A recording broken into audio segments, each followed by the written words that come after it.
Today, we're diving into a classic debate. Should freedom of speech have limits? It's a big one. On the surface, freedom of speech sounds absolute, but real life is rarely that simple.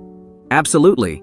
I mean, imagine a world where people could say literally anything, anywhere. Chaos, right?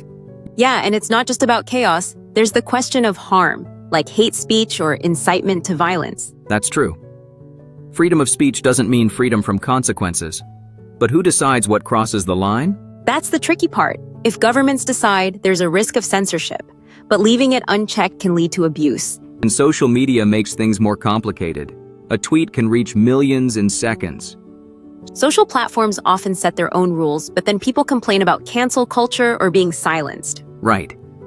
There's a balance between protecting people from harm and allowing open discussion. Some say the best way to fight bad ideas is with better ideas, not by silencing people. That sounds good in theory, but does it work in practice? What about vulnerable groups targeted by hate speech?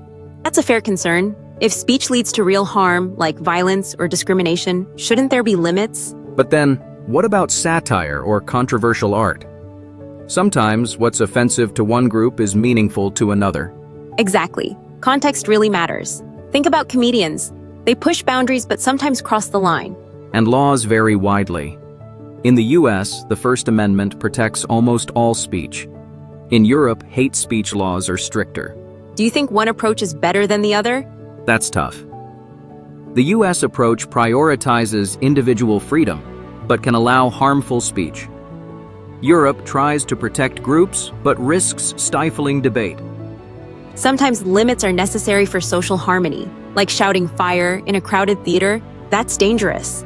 That's the classic example. False alarms can cause panic and hurt people. But then who gets to define dangerous speech?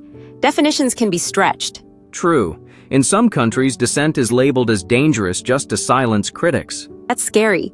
Limits on speech can easily be abused by those in power.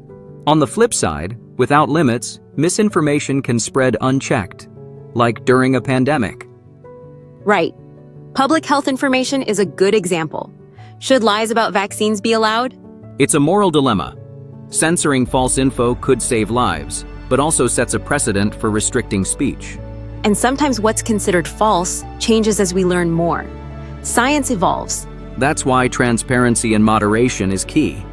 If speech is limited, people should know why. Do you think technology can help, like AI moderating content fairly? Maybe, but algorithms can be biased too. They reflect the values of their creators.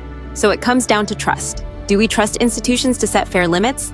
Or do we risk the downsides of complete freedom, hoping society can self-correct? It's almost like walking a tightrope. You need balance, or you'll fall on one side or the other. And the stakes are high. Free speech protects democracy, but unchecked, it can also threaten it. That's the paradox. The very thing that keeps us free can also be used to undermine freedom. Can you think of a time when a limit on speech was justified?